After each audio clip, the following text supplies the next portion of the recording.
Good afternoon, ladies and gentlemen. Welcome to the Foreign Correspondents Club of Japan. My name is Fred Varco, a member of the Professional Activities Committee. Before we start, can I ask everybody to turn off their phones or turn them to silent mode? Today's topic is pornography, and depending on what figures you believe, it's worth anything from $1 billion to $20 billion in Japan, and some say it's even worth 1% of GDP. Kaho Shibuya, our guest, has experience of getting into the industry and getting out of the industry, and she's also having to follow a lawsuit against a former production company for, well, she will explain herself. Mm-hmm. So without any further introduction, please, Kaho Shibuya. Thank you. I appreciate your kind introduction, Fred. Thank you. First of all, thank you so much for this invitation. It's my great honor to be able to speak at FCCJ and share my views with you. In my college years, my career interest was actually, in fact, journalism. And I did actually take part in internship at Yomiuri Shimbun and eventually started working at one of the sport newspapers in Tokyo. So again, I'm incredibly honored. And I don't really speak at this press conference like this, very solemn and serious conversation. I always engage in more a cheerful streaming or the podcast. So yeah, I'm definitely a little bit nervous, nervous. I haven't worn this suit. Well, it's casual suit, but I haven't worn this in a year and it feels so tight and I feel horrible about it. And, anyhow, thank you so much for coming here. Thank you for your questions in advance. So regarding my other career, so I talk about my career in journalism, but my other career, JB, known for Japanese adult video. So I was in the industry, and I joined the industry back in 2014. And I had my retirement in 2018. Since then, I've written a book about my days spent there in Japanese and also in English. I brought these here. You can buy them on Amazon, by the way. And anyhow, so I want to make this clear. Just first of all, I'm not here claiming that I regret my days there. The unique job fulfilled my curiosity and also gave me stepping stones to become financially solvent, independent, like strong women, I think. I've had both good and bad experiences, like in any other job I had in the past, even in journalism, even teaching English. There were always good and bad experiences in any vocation, I believe. It's just one of the bad experiences has led to a legal matter. My footage shot way back in September 2016, released in January 2017, got leaked on the internet in the end of 2021, unedited, hence uncensored, which means illegal content in Japan. I've seen similar things happen in the past to others, but because some still did business with their agencies, hence still active in the industry, or others had new lives and moved on and just didn't like to be in public eye. No one has ever spoken, and no one has ever taken any legal actions. Well, until now. My case, therefore, is the very first one, which will probably be the precedence, because that's how the legal system works. They all, take care of matters depending on the precedence. I don't know if my videos got leaked by accident or on purpose. Police couldn't find out how.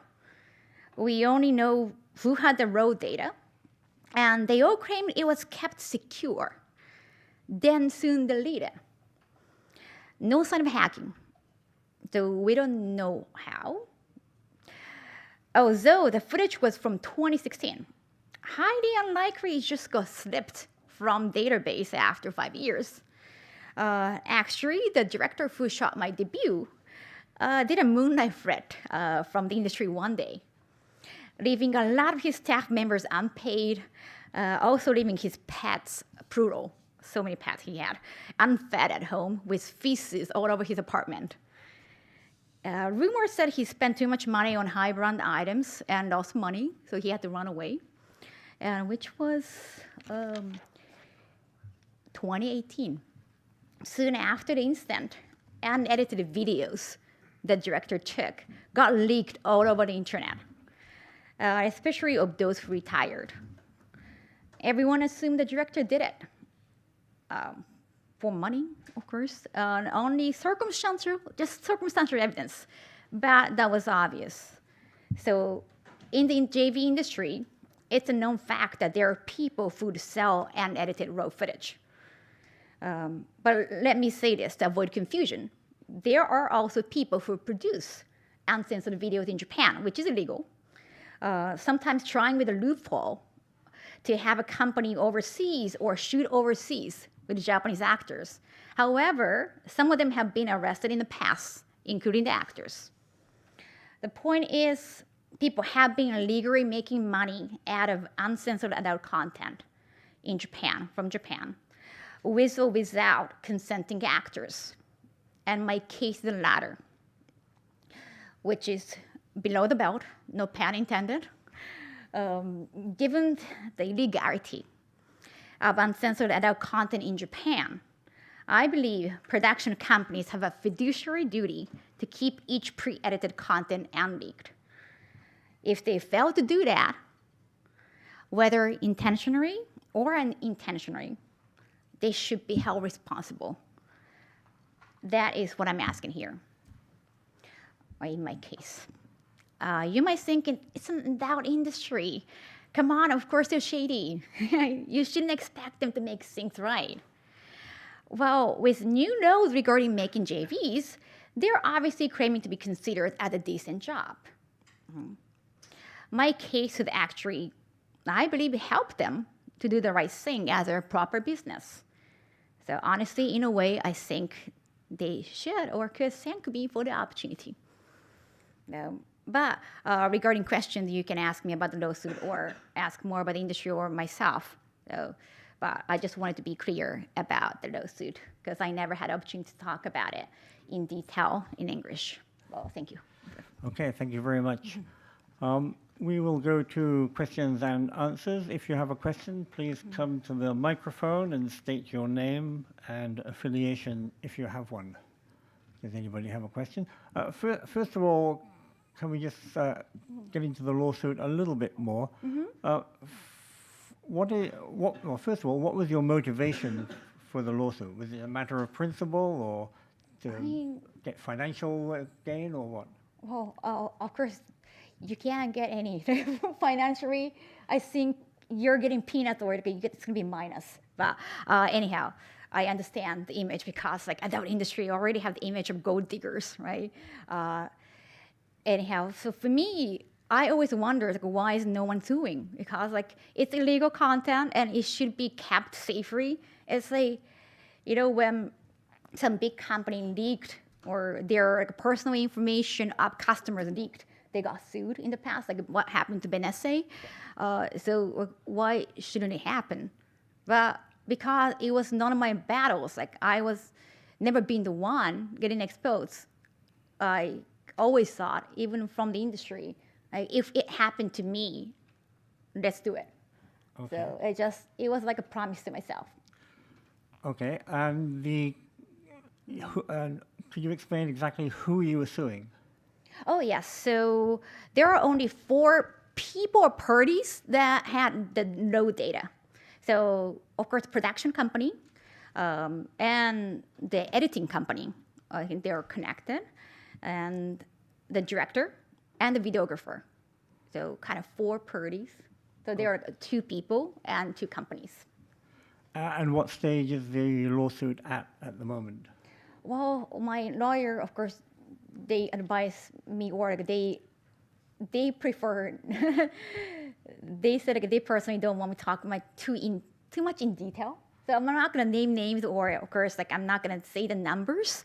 But in regard to how things are going with the lawsuits, so far, Jess just asked for a settlement. We're talking about settlement, but because they mentioned gaining profit earlier, but with an incredible minuscule number, minuscule peanuts, which could be bad. We could be. A, I paid way more than that for the lawsuit. B, such a small amount wouldn't be a penalty to the other side.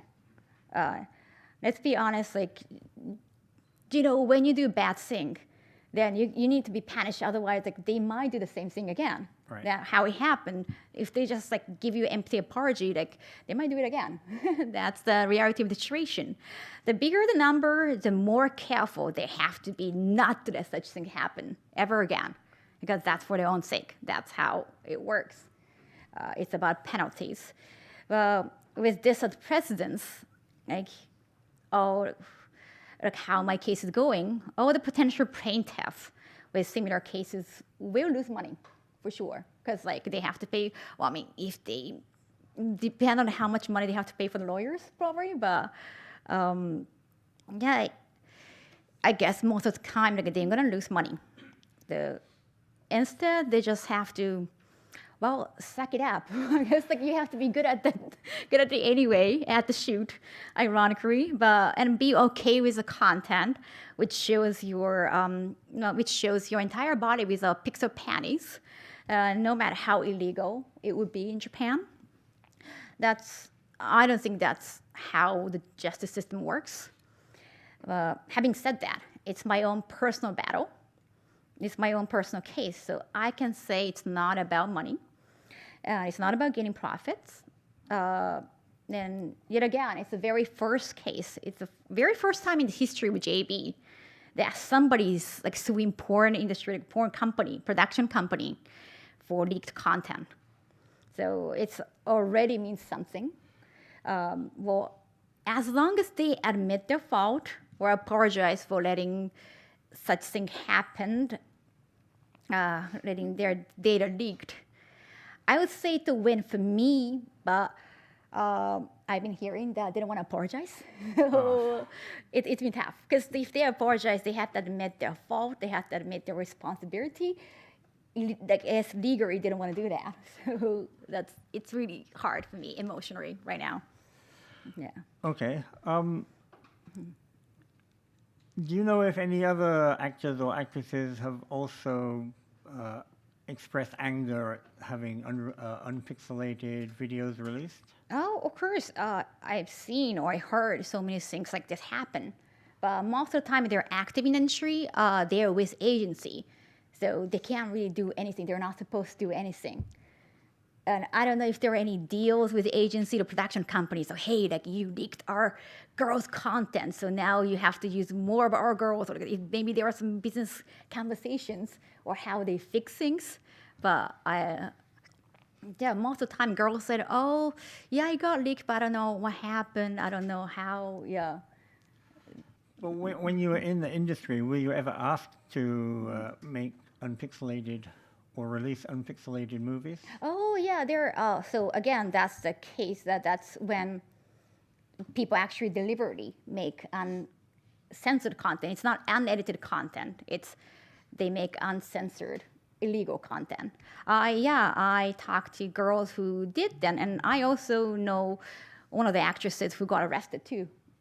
She said like the agencies said it's okay because we're shooting in Japan, or like the company's actually in the U.S. or they said it's okay, but one day the police just knocked their door.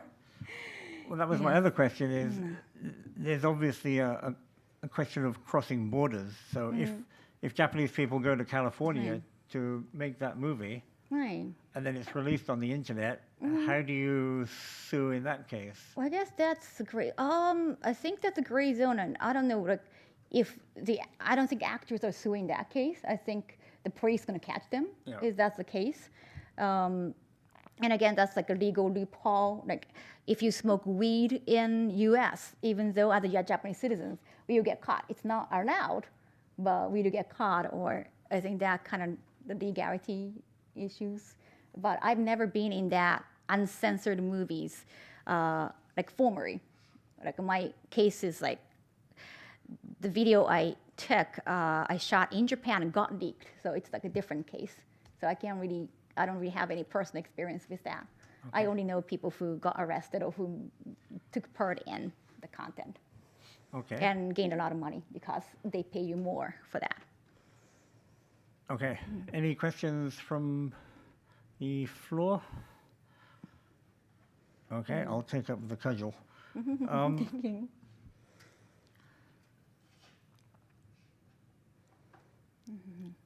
Yes, motivation for getting into porn in the first place. I mean, you were fluent in English and you worked for a sports newspaper as a sports reporter. How do you transition into a AV star? Well, it's going to be a long story. I try to make it just short and succinct and try to be entertaining in most of the interviews. But, well, just being big-breasted women, I guess you get a lot of attention. Sometimes you get like really snide comment, or people give you really stupid nicknames like Boob Chan, or just like I wear glasses in my private time because I'm nearsighted. But I was being a reporter of a newspaper company, and I was foreign baseball team, and one of the baseball players like gave me a nickname like lewd glasses, like lewd as like dirty glasses, like ero megane like in Japanese. And it's just you won't get taken seriously because your body type is just how they see you. Even when you're in suits, and if it's summertime, you don't have to wear a jacket. But if you're big-breasted, then when you're wearing shorts, it becomes very prominent, and they actually tell you that, oh wow, I can't really look at you in summer, or just like those like really annoying comments, like you feel that you're not being taken seriously, or it's just the body is like dragging you down. So all those things, eventually I thought, why don't I just take control of it? Like, people ask me all the time, like, what's your cup size? Or just, it's so annoying, but why don't I just use it as, I don't know, my starting point, and maybe I'll feel easier, yes, emotionally. So that's like actually a big part of it. And also, it's about my upbringing, but I have been with, not anymore, but my parents have been very, very controlling, especially financially. My father loved to borrow me money. Like, he's always like, "Do you want to borrow money?" Like, "No, you can. Like, I can loan you money." Like, it's like they like to just financially control me. And I was like, if I can just have my financial freedom, I can get out of this, because I had other issues with my parents. They also, they're the kind of people who would give arranged marriage to me. I got arranged too. I know it just happens even today. I saw it only happen in manga and anime and TV shows, but it actually happened to me, and I just got disgusted with those things.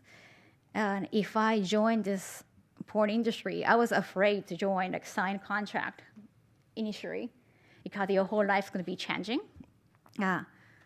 Hey, like, they won't be able to arrange marriage for me because I'm going to be ashamed. Like, and so there are a lot of reasons. Of course, I always say like a curiosity, just to enlighten the mood. It's just going to be fun. But there are a lot of factors I had at the time. But yes, I didn't lie about the curiosity. I was also curious to like find what behind the pixels, right? Because the content in Japan, again, it's illegal to show unpixeled private part in Japan. So there are a lot of things going on in like the mosaic. Like, you can actually fake it, or you can be creative. Right? So yeah, they even can make fake dick or fake cum. So it was really interesting. As a journalist, I like to find out the behind the scenes and write about it. So which I did. So I have accomplished that. We have a question here from Rocky Swift of Reuters news agency. He says, Netflix put out a popular drama comedy about Japan's adult film industry called The Naked Director. Right. Have you seen that show? And if so, what do you think of its representation of the industry? I haven't seen the show, actually. I like watching anime and I like watching TV shows and English so that I can study English. Right? Actually, the editor who helped make this book, he did the book for the original book, the original content that's based on the book, The Naked Director. Okay. So he edited the book too. I guess also that the time is so different. That's like way back in 80s, 90s. So that's before me. I never even met the director. So I'm pretty sure the situation was more maybe severe. Because even when I joined the industry, there were a lot of things that were not right, you could just say. I got birth controlling pill from manager, or I didn't have to take tests because somehow at the time when I joined, actresses don't have to show the test result of STD, but actors have to. There was like unfairness going on for sure. I don't know how much is still there. So I believe like a long time ago, maybe it had been, you just hear some scary stories or actresses who were just forced to be there and she didn't want to do it and she just locked herself in bathroom stall. I hear stories like that. Yeah, I mean, the law, there was a new law, I think, in 2022, which said that people couldn't be coerced into appearing in movies, and if they did, they could ask for that movie not to be released, and there was a waiting period before you signed a contract. And, so, do you think things have really changed? I don't know what's in the industry right now because I'm not active anymore, and it wouldn't concern me personally. So I can't really say. I hope it changed for better, or everybody has to be constantly changing, any industry, any business, because the world is changing. So we just have to keep updating ourselves. So I hope it's been better. And also, now legally you can make JV content. At that time, there was, so back in, I wrote it in the book too, when I was in the industry, there were like a lot of cases about coerce into JV, like it became huge. That became like a huge issue. However, I think a lot of people in the industry were afraid, like, wait, maybe we have to tone down the content. Like maybe we cannot like tone down the BDSM and just maybe not so many cream pies, or they're just disgusting. Like maybe we have to make the pixelization sicker, but not like thinner, because they were going more extreme. Yeah. They're trying to push more extreme content, and then a lot of people got arrested regarding that course into JV cases. So they were getting afraid, like, wait, like, what do we do? Like, we have to tone down. And it was like before Tokyo Olympics, like maybe we have to really tone down. We might get arrested. Or is it even legal to take JV content? Because some are arguing that because we have pixelization, we can argue that we are not actually having sex, right? So that was their argument. Maybe, is it legal? Like, so everyone was kind of afraid, like, are we doing something not right? And now there's a new law, so they know, like, hey, we can actually produce JVs safely. Like, and they know it's legal, at least. So that's a big change. Any questions, anybody? You wrote your book, as you said. Did you get any positive or negative reaction from people in the industry about the book? I heard like, a lot of people read the book in the industry, which is the reason I kind of cut out some stories. I didn't want it to sound too much expose. If you're in the industry, like you know who I'm talking about, or so I didn't want them to feel like I'm just exposing anything for the sake of this scandalous effect. I wanted to just write down my experience, and it's like a hidden. There are a lot of people don't know about what's going on, and I feel like if they are recruiting new people on an everyday basis, wanted me to share the info. Like the girls should know what they are expecting. So, yeah, I really try to not to be too scandalous about it. Like I didn't want it to be too much about drama and gossip. So it's kind of like a guide for people who want to get into the industry? Or who are interested, but they can't get any information. So, yeah, in a way. And it's not like I'm encouraging them to join the industry, of course. But other information, like it should be shared. Of course, like I heard like some people in the industry are probably mad or they don't like the fact that I am exporting the truth, meaning like ruining the fantasy because it's about creating fantasy, right? But I don't know if like keeping the fantasy is more important than telling girls who are joining.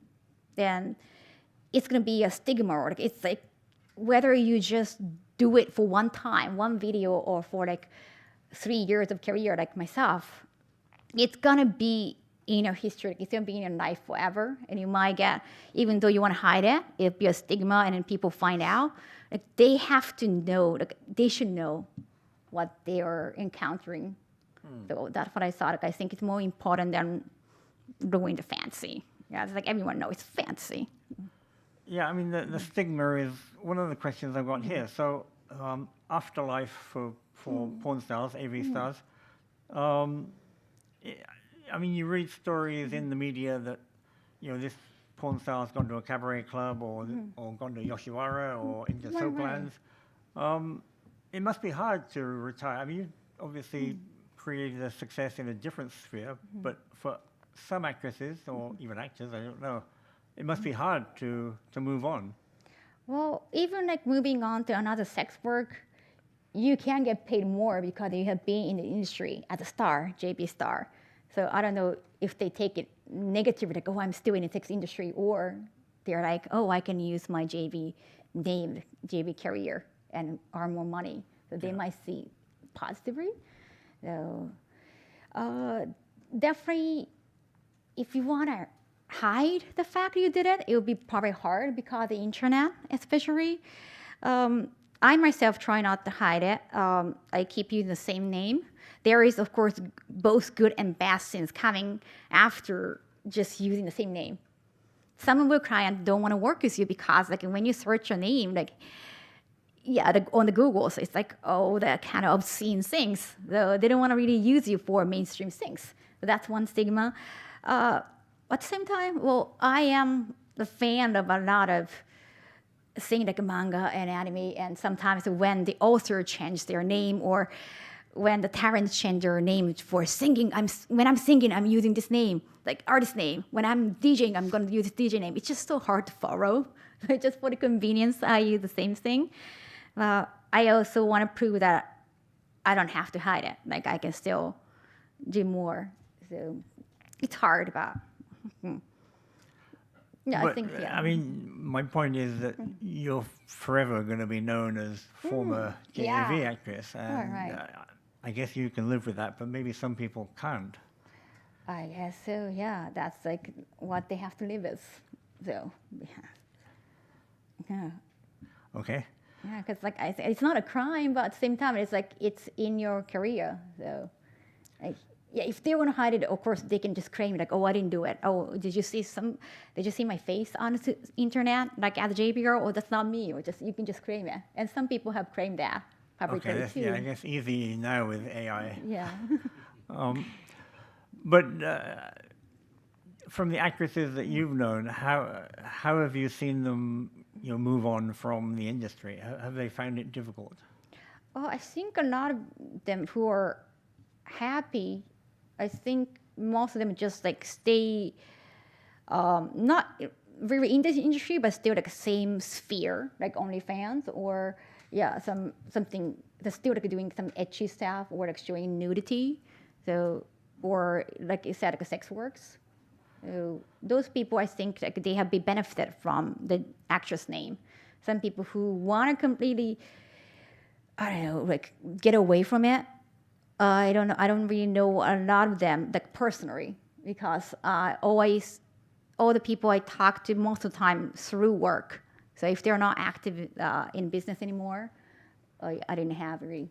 I heard, well, actually, sometimes you hear rumors, and like, some people do come back, or you hear like they're doing more like sugar daddy business too, which is again illegal. But yeah, I heard that too. Okay, but you obviously basically quit the business cold turkey, as it were. So you suddenly one day you're an AV actress, and the next day you weren't. Oh, I did it gradually. I did. Like, I was still graduate, you like have to doing explain like. graduate. Yeah, I did like retire. Like I did retire, but even after retirement, I was doing like a nude gravure or like very like etchy gravure, like gradually. Yeah. I didn't want it like, hey, okay, now from today, I'm not gonna show cleavage anymore. Like no, like just gradually. Okay. Yeah. And that's also like just business. But was plan. it difficult to leave it behind? Yeah, I mean still.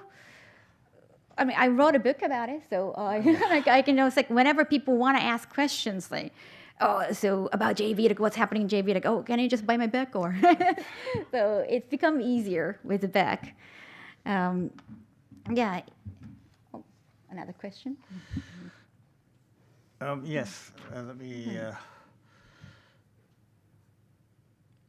The date. This is from somebody called Automated Laser Monkey. So. Oh, that's like for my Twitch chat. Okay. The date of the leak you mentioned was when the videos in question started being shared through torrents and file hosting websites for free. But do you have any indication as to when the actual leak happened? After all, it is likely that the videos were being sold illegally before they eventually found their way onto free websites.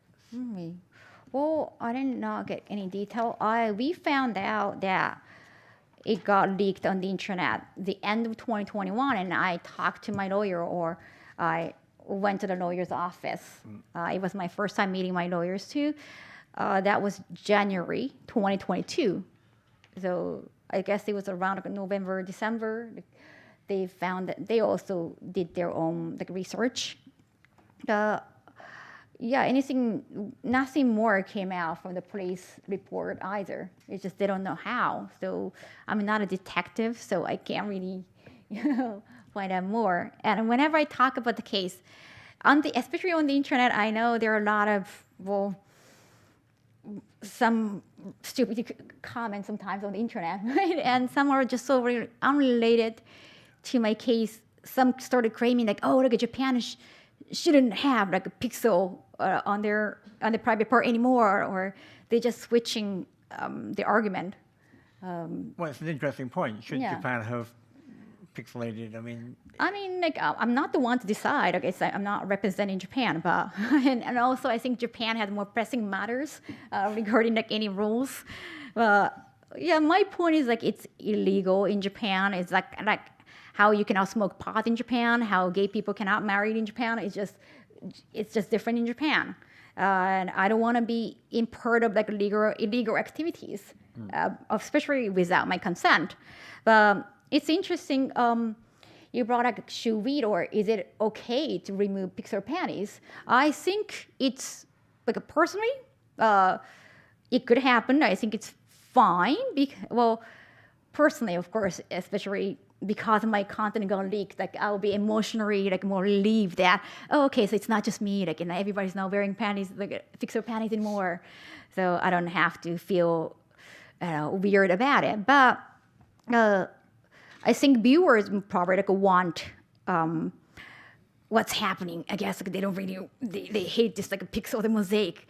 But for the production point of view, actually, you can be very productive. You can actually cut a lot of budget by not showing the insertion. Because sometimes, okay, so the fake sex is the obvious thing. Sometimes the actor cannot get it up, and you just have to fake it. And if it's pixelized, like, it looks like they're doing it, but you can't really tell. So you can fake sex, and what's good about it is, most of the time they rent studios, and that studio rental fees are expensive. Sometimes it's more than what they pay for actors. So if they cannot get it up, and if they cannot do the insertion, they have to sometimes wait for hours for an actor to get it up. but so they can actually cut the time, hence the budget. Also, if there is no insertion, I say actors get paid less. You don't have to pay that much. The insertion is the point. That can, the matter of like a 500 USD, something like that. If there is no insertion, no physically demanding act, because insertion, especially for women, I think it's more physically demanding. So you can pay less for the actors.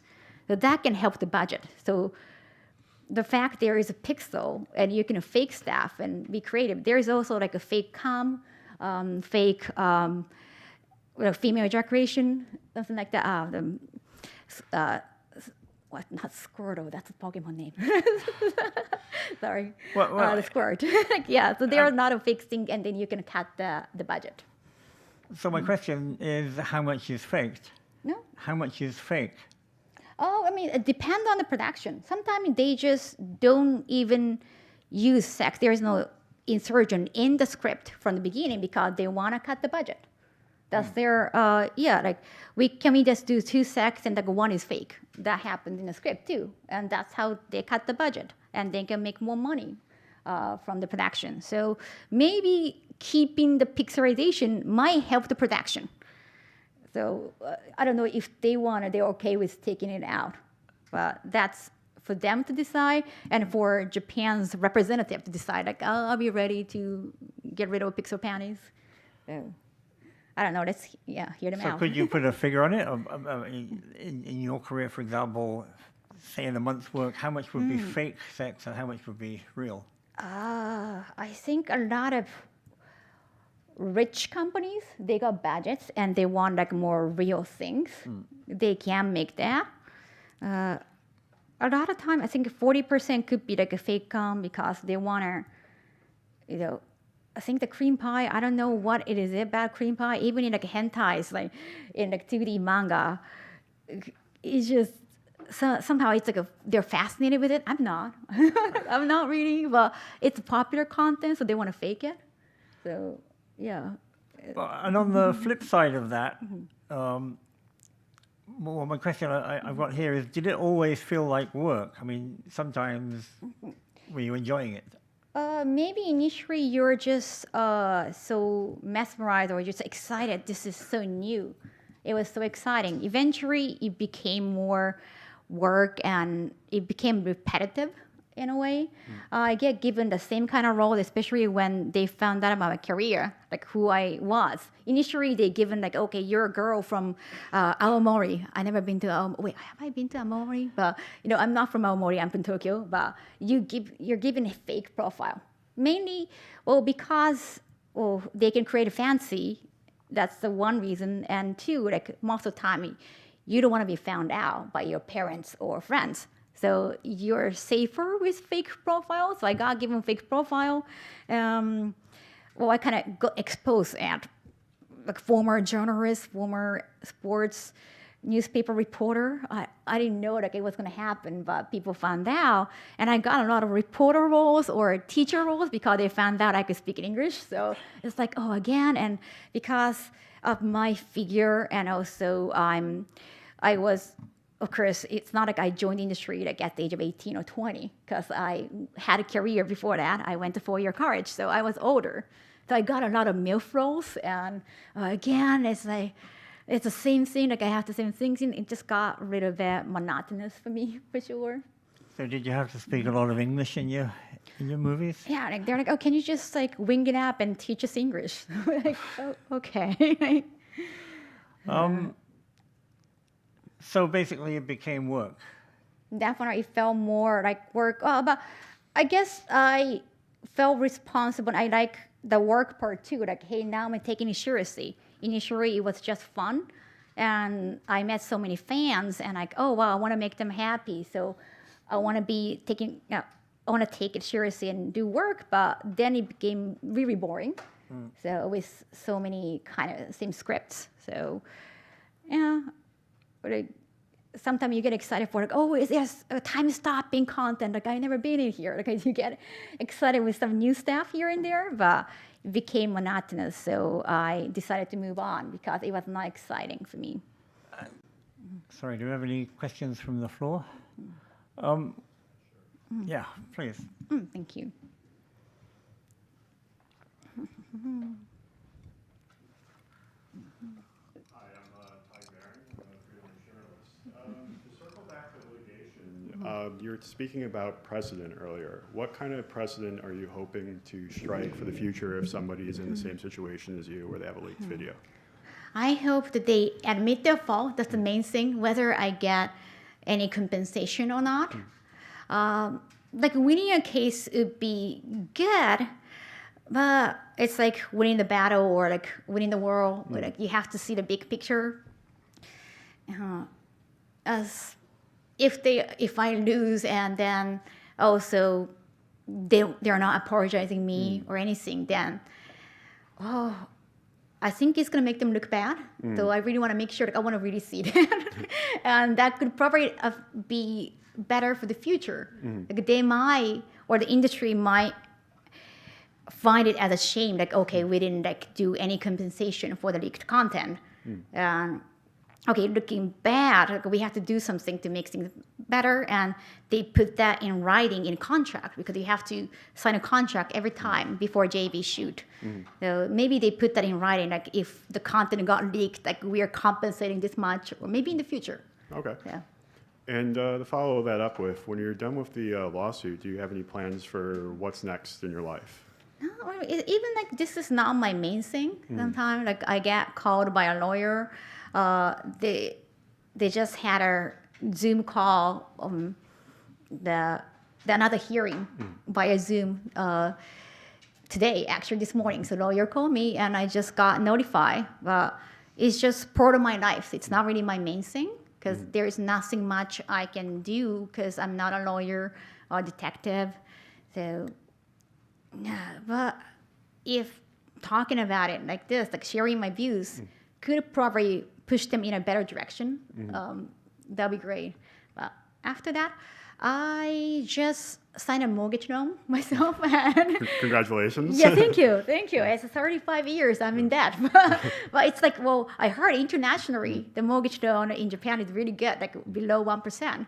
So I'm excited. I'm getting a new place and I feel more powerful in my life.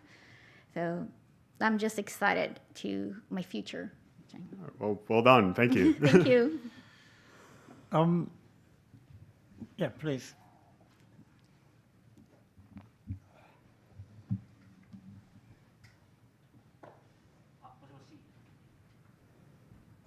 I think it's on. It's on? よろしくお願いします。お願いします。改めて非常に英語が流暢だなと思ったんですけれども、渋谷さんがこの英語がこれだけ流暢な理由と、あと今回、特派員協会でこの英語での会見に臨んだ理由っていうのをお伺いできますでしょうか。Shibuya-san, sorry. We're going to have to use you as the translator of the question. All right, so he asked me like how I studied English or how I got my fluency. Thank you so much, Juan. And why I decided to do this press conference in English. そう答えは日本語 できれば日本語でお願いします。そうで、英語は高校生ぐらいから興味があって、中学まで赤点だったんですけど、なんかアメリカンプロレスとか、の影響で勉強しまして、でもほとんど自己流テレビ番組見たりとかですね。もう一回中学の教科書全部やり直したりとかして、で。今回会見を英語でしようとしてやっぱり自分の言葉で話したかったのというのと、そうですね、あと、通訳しててやると結構時間が使っちゃうので、できればこの1時間をフルに使いたいなと思ってさせていただきました。Sorry, we should be speaking in English. So the answer really should be in English. Okay. So can you translate your answer in English? Right. So like I got interested in English from high school, and in middle school actually I was like horrible. Like, my scores were horrible, and I have to take like another test because I was like scoring really low. But from high school I got into like WWE, like American professional wrestlings. I like watching TV shows in English. Mainly from TV shows, I guess. Like I in my private time, I like to be really private. So I need some alone time. So I try to take a lot of English words from TV a lot. What is the other question? Oh, yeah, the reason why I try to do this press conference in English because I wanted to speak with my own words. I wanted to be responsible for what I say. And as a person who claim to have like a good TOEIC score or ACAN, sometimes I get asked, oh, can you translate? And I hate that because I don't want to be responsible for somebody's speech.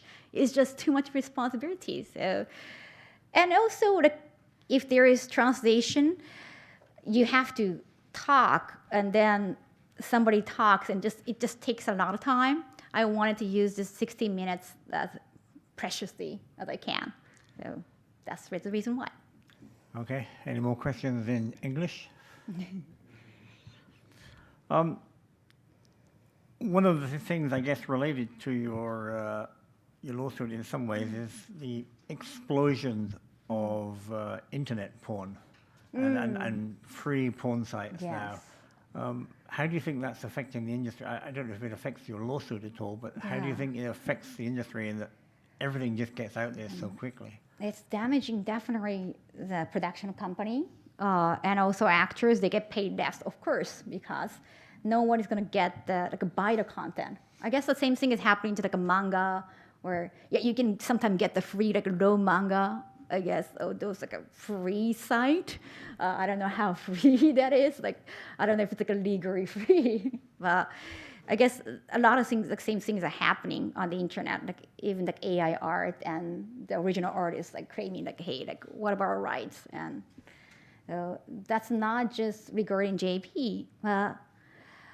When your content got leaked, and then sometimes the architects they get engaged in uncensored content. My agencies didn't do that kind of business, at least not with me. But when that happens, I heard that your regular JV sales go down because people can just see their pixelized content on the internet. So I guess that could definitely affect business badly for active actors. I think maybe it will also affect the JAV industry versus international industry. I mean, because the JAV industry is quite popular, I think, in the rest of the world. So maybe it would make it better, maybe it would make it worse. I don't know. Because overseas porn is not censored. I know, right? And I went to oversee adult convention in the past with other JV actors, and then one of them got asked, oh, do you have any uncensored content? Do you have any uncensored videos? And she didn't understand English, so she could just pretend, but I was like, damn, they don't understand.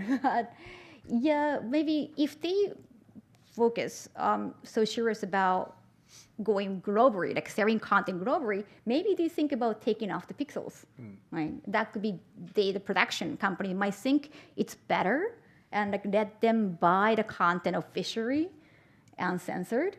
So that could lead to maybe a lucrative business, which is that's not my part to think about. And another thing affecting the industry, I think, is sites like OnlyFans, where it's kind of one-on-one. Yeah. Do you think that's been damaging to the industry? No. Or has it been good for actresses? I think it's good for freelancers because agencies, the share of agencies usually 50% in Japan for not just JV, but in a lot of entertainment industry in Japan. I think that's a humongous share compared to the rest of the world. I guess the agencies don't want to lose their share because it's a big chunk of money. I think site like OnlyFans, they want to have direct contact with the influencer, content creator. That's how the business model works. So I don't know, it can be accepted in Japan because most of the time agencies want to take their shares. So I don't think it could work in Japan that much. Another thing you mentioned earlier about some shady guys in the business, shady people in the business. Yeah. Is that actually true, or Did you have good relationships with business people in the business, or are some of them actually very shady? They could look shady, but you shouldn't judge the book by its cover, right? Yeah, I have never met a person who claims to be Yakuza. That's one thing. But it's been known some agencies, they're delinquent or ex-Yakuza, or we don't know. But it's been kind of known fact that a lot of the sex businesses are connected to more shadier business. And also, I have seen some actors arrested, not as exposing genitals or anything. One actor, he was being counseled by the industry for a little while because he was two-timing actresses, and you're not supposed to date actresses. It's the industry rule. But he was being counseled. I guess he was not having any jobs at the moment in the industry. One day I saw him on TV getting arrested for, I think, a bouncer, loan shark bouncer, because he was a very masculine guy. And I was like, wow, I have never seen somebody I know get arrested on TV. And it was not just one time, a few times, not with the same crime.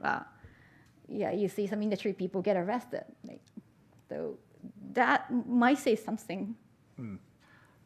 Any more questions for the floor? We're running slowly out of time. No. I have another question, which is more of I guess, personal. What about your own personal relationships or sexual relationships before and after, or before, during, and after your career? How did your career in JAV actually affect that? Oh, yeah. Or did it affect your career? It definitely affected. Personally, it affected probably badly. I'm in a good place now. But it's kind of embarrassing to say, with a microphone, on live streaming. But I haven't had sex since 2019, September. Okay, so yeah, 4 years, I guess. Wait, 5 years? Almost 5 years? Okay. Oh, Jesus. Oh, okay. Now, before joining JV industry, so my first time was 23 years old, so which is quite late. But I went to old girls' school, and my mother, I had a full-time mother, so I really didn't have time to sneak out or have a boyfriend. So 23 years old, my first time. And then during my journalism years, actually, I got stressed out, and I guess I slept around, definitely. Then reaching a number of almost 50 men in life, in total. Not at the same time, no. Then join the industry with curiosity, and also that's a cool, interesting story to tell, as a JV actress. But after that, whenever you meet a guy for a potential dates, it's not I want to hide my past, but if I'm open about it, they want to know you as a JV actress. They want to know you. They want to ask you those questions, what is it like? Oh, is this threesome really fun? Or what did you do? And it's you feel okay, they're not talking to me as Kaho Shibuya or my legal name. They want to talk to you. They're too excited to see a JV actress, ex or former or active, in bed. When they take you to bed, they just want all those things on videos for free. That's the part I don't get, but at the same time, that's of course it's illegal to get paid for sex. But it's just that's so fantasy. That's on camera, but they want it. They want the same thing, and a lot of time they open up about their sexuality, their weird, quirky fetishes.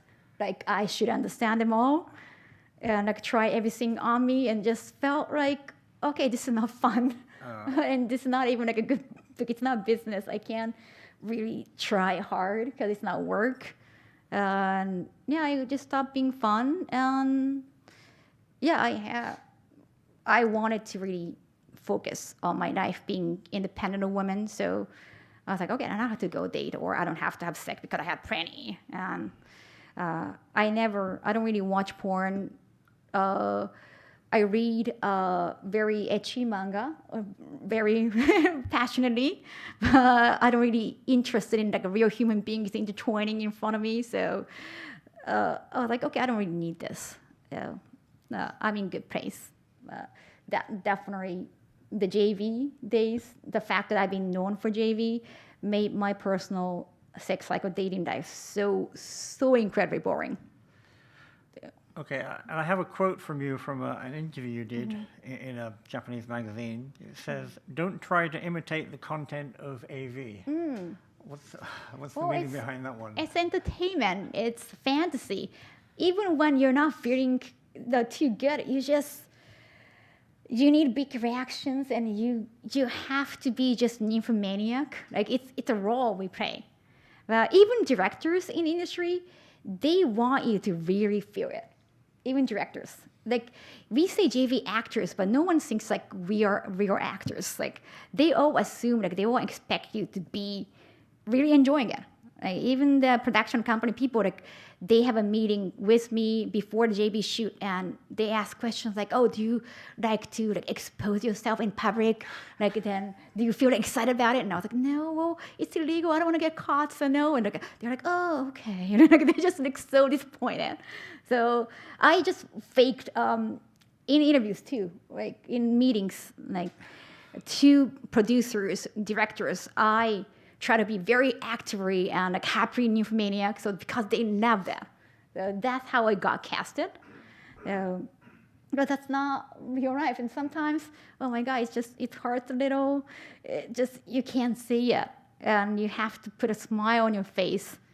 So just don't believe like everything in there is just good to have, because I had experiences like men like try to do the same thing in bed when there is no camera, no lights, and then they expect me to enjoy it.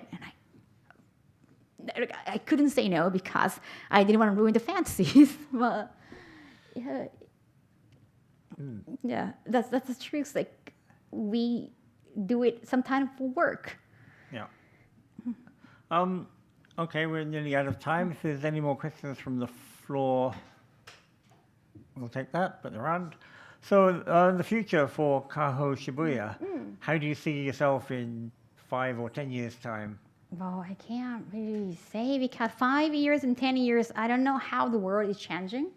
Now, like everything is like smartphone and apps. No more like a point cards and more like get into the app, and it's just a lot of things have been changing. So I don't know how the world is going to be in 10 years, 5 years. Not a lot of people had like a laptop in the past, like unless you're generous. It's just things has been changing. So I can't say that I'll be still paying for a mortgage loan for sure. I have 35 years. I really want to do more things. Like I want to make more things possible for me. Hopefully I can represent one of the retired actors as like hopeful figure that, okay, you don't really have to be cookie cutter into like, okay, done sex work and then like, always talking about sex work or just doing something related to sex, but you can do more things, like other things. Okay, thank you. We're bang on time. It's 1 hour, and I want to thank Kaho Shibuya very much for coming here today. Thank you. And giving us a very clear insight into the industry. Thank you very much. Thank you. We're finished. Thank you, Kaho. Thank you. That was great. Thank you. Well done. Thank you for